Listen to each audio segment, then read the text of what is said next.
going on YouTube? It's Turnip Adolf from Halo Bros, and today I'm going to be bringing you a guide that is guaranteed to almost instantly improve your gameplay. This will be done by identifying what kind of a Halo player you are, and then from there, identifying which weapons to use and how to use them effectively.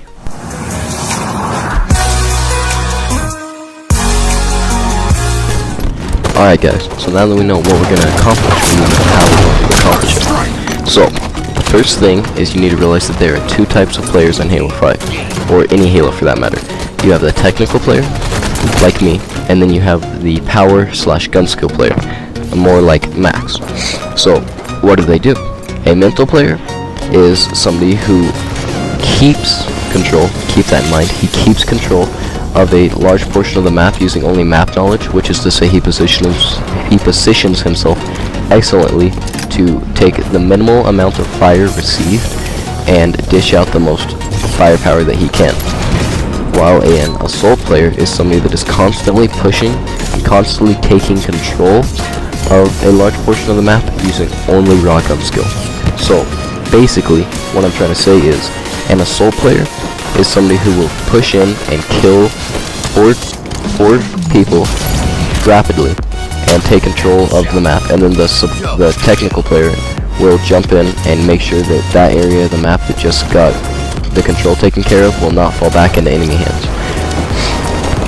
So now that we know what the two do and what they are, how can we identify which one you are? Basically, all you need to do is ask yourself, do you find yourself sitting and only jumping in occasionally, or do you find yourself constantly jumping in?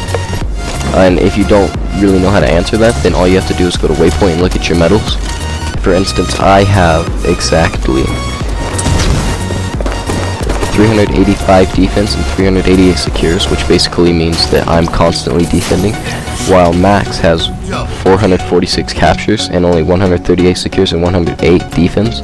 And that just goes to show that while Max is a gun skill player, he's constantly in the face, he's constantly locking down a stronghold, and then I'm there to make sure that his efforts were not in vain and that the stronghold doesn't get taken. So now that you know which one you are and which one each does, it's time to find out which weapons are most useful for each playstyle and how to use those weapons to be even more effective than what you can just do by picking them up. Okay guys, so we're in the room that I made in Forge. It took me a long time, so you know, pretty much like the video just for the fact that I built this room. I'm totally kidding. Anyway, let's get into it. So as a map control player, you're going to be focusing on A side of the room that I built. So you're going to want to use autos a lot to make up for the fact that as a map control player, usually you lack a little bit of gun skill, but you make up for it by map control. The two best autos in my opinion are the SMG and the Storm Rifle. The SMG, if you're not quite as accurate, and the Storm Rifle, if you can hit every shot to land. You do, however, need a precision weapon, and for that I recommend the carbine, just because of how fast it can shoot. It can dish rounds down range incredibly quick. The bolt shot is useful because, once again, a technical player usually doesn't have as good of gun skill and accuracy as a gun skill player, so you know those tracking rounds help, and a suppressor just because another auto. Now, if you're a gun skill player, you want to be focusing on the B side of the room that I built. So tier 1 weapons that a gun skill player is going to want to use are going to be the BR, the light rifle, and the DMR.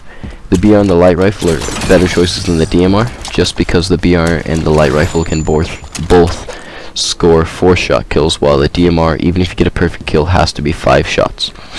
So that is tier 1 weapons for both classes. Now, tier 2. Tier 2 for a map control player is going to be the scatter shot, the E-sword, and the shotgun. You may be asking yourself, if I'm just sitting in a spot on the map, not pushing, why do I need these power weapons? Wouldn't that be more effective for somebody else? But then you have to look at, a lot of times as a map control player, to make sure an area stays secured, you're going to have to keep them away from it, but it's inevitable that you're going to have to jump in with a power weapon like the E-sword, just suddenly drop in, kill 2 or 3, and keep control of the area. It's not, you're never going to be able to just sit in an area the entire time. You're going to need some way to make sure that's defended. So basically, tier 2 is just to make sure that you can keep control of an area by getting a lot of rapid kills. Tier 2 for a gun skill player kind of sucks. There's the Hydra and the plasma pistol. I know none of those are very exciting, but it is what it is. As a power, you don't really need to be using power weapons quite often as a gun skill player because you are relying on those precision weapons to get a lot of kills. However, Tier 3 does get exciting for the gun skill player. For the map control player, it's basically the same concept as Tier 2. You have a lot of weapons that can just suddenly dish out a load of damage to make sure the area you're controlling stays controlled, like the saw, the rocket launcher, or the fuel rod. Nothing too fancy, just make sure your area stays controlled. However, as a gun skill player, since most likely if you are a gun skill player you have better accuracy, you're going to be using weapons like the beam rifle and the sniper so that you can score headshots across the map and make sure that an area is even easier to take control. So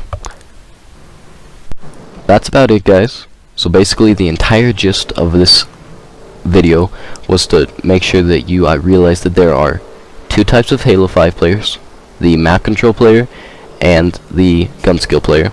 The map control player is a player who lacks in gun skill a little bit but knows a shitload about game mechanics and technicalities, while a gun skill player is somebody who doesn't know a lot about map control or something like that, but he can absolutely destroy with a precision weapon.